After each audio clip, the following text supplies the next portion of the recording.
G'day and welcome back to another episode of Destiny for Dummies, the show primarily about Destiny 2 with a distinctly Australian flavour. My name is Slammer and it's the 18th of July here in the future, and I hope you've got your thermal jocks on because if you're venturing outside it's bloody cold. At least it is here in the middle of Whoop Whoop. I'm kind of hoping for that just once when we can get to find where the fuck is Zer. He's camped on some beach just outside the EDZ, catching some rays and sucking down Mai Tais through his tentacles. Just quietly though, I think I'm going to be shit out of luck. In case you've been living under a rock, this is our series primarily about what unique goodies Zer has in his hoodie, but also a heads up on trials, rewards and map for the week, and talk about TWAB. There is a perler in there this week in case you've missed it till now. So stay tuned for that one or skip to the timestamps flashing their stuff on your screen as we speak. Don't forget to smash that subscribe button and turn on notifications if you haven't already. And of course, likes or a fancy comment would also be appreciated. Now, the moment you've been waiting for, old mate is busy eavesdropping on our dead orbit friends in the tower hangar. He's been turning up a lot there lately. I assume the nine are trying to figure out what shampoo Arak Jalal is using to keep his hair so straight and glossy all the time, considering that he's basically living in a runway, surrounded by fumes and other shit. Nonetheless, he's got all his shit in one sock, so let's check it out. First cab off the rank is the SKYBURNER'S Oath for the weapon. I tend to class this in the fun category. It's not a bad weapon, but it can't quite compete in the top echelons. But it is certainly useful fighting the Cabal with its Phalanx piercing capability. And the long-distance scout fire can switch to a faster mini-grenade firing weapon when no-scoping. And, by the way, thanks for bringing up such a painful memory. Last night I caught up with our friend AJ Reaper in the UK for a bit of Crucible fun, which was fantastic. But literally, in the last 10 seconds of game, I pulled off a sweet double snipe on a charging invisible blade dancer thingo. And I had no way to record it because I was on PC. When I realised that, it was a case of good feelings gone. Nonetheless, it was a good time and I managed to hold my own most rounds despite the lag. I'll put a link to Reaper in the comments below. Do me a favour and check him out. Now, time to slip out of something more casual and into a suit because just like John Wick, we've got some business to take care of. So grab your cape, fellow Crusaders, because we're starting with you hunters. Today, we have the lucky raspberry chest piece, which allows your arc bolt grenade to chain bigger and better. Also recharges some grenade energy depending on the amount of change you get. Sounds good, but like always, its ways are insignificant to the power of the dark side. The dark side being many other more powerful exotics. But the roll is not bad, so you might like to grab a pair for your vault. 64 points, with the highlights being mobility, resilience and discipline. Probably perfect for what the exotic is actually trying to do.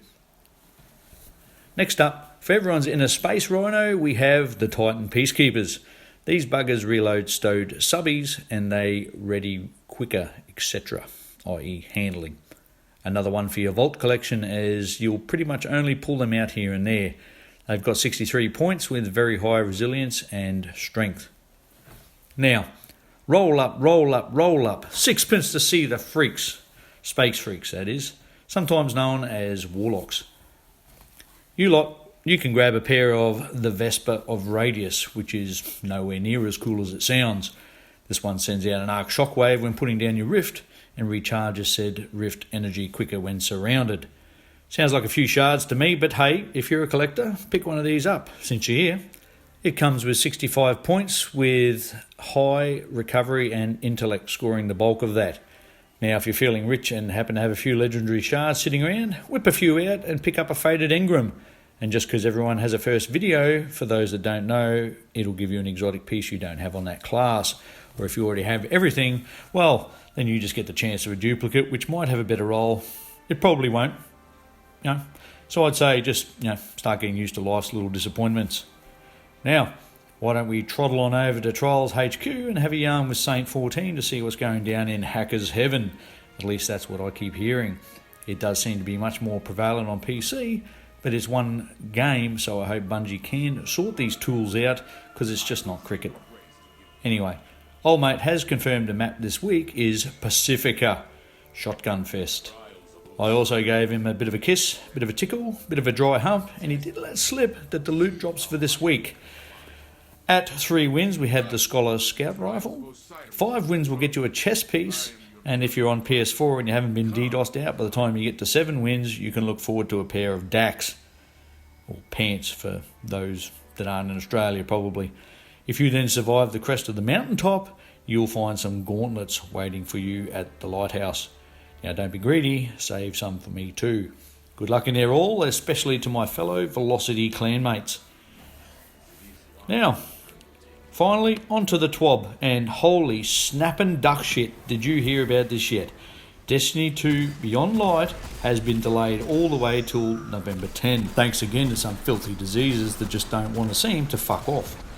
Now, I was scrutinising, that's right you lot, no spell check catching me out scrotumising this week.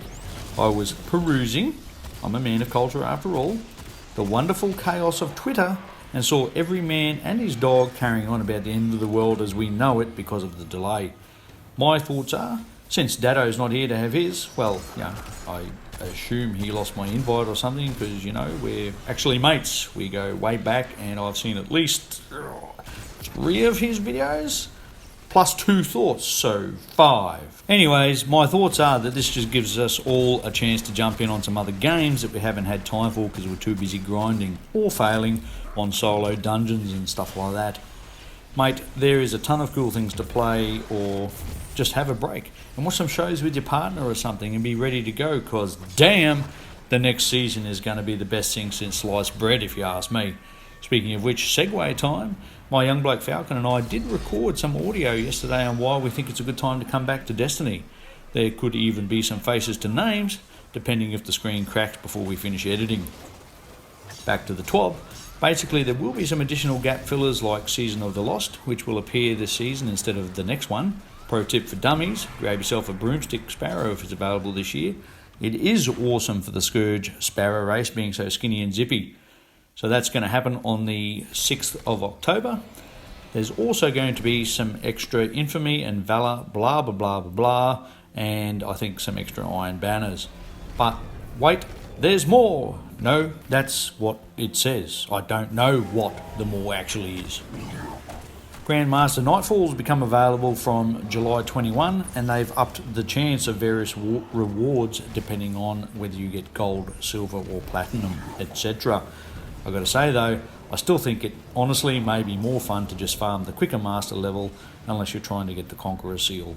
I've seen the Nightfalls this season and I'm mighty glad that I did Conqueror last season just quietly. Now, there was some other crap as well, but honestly you can just read that and I'll try and remember to put a link in the description below, but these were really the highlights for the week. And that's it for another week, and thank Christ, because I want to go and actually play the game that I spent so much time talking about. I really do hope you've enjoyed today's episode, and I'll be back next Saturday morning with more of the same. That Warlock video the boy was working on will be out on Monday. FYI, we actually decided to collaborate, as apparently he's had some feedback, and just quietly someone go grab Delta Goodrum quick, because I've got the voice. I blossom the way you like it. Anyways, I hope you enjoy that one, and next Thursday, as said earlier, if everything is on schedule, you can put a face to the names when Falcon and I take to the lounge to discuss if it's a good time to come back to Destiny 2. Thanks for watching and skipping to the end. You know who you are.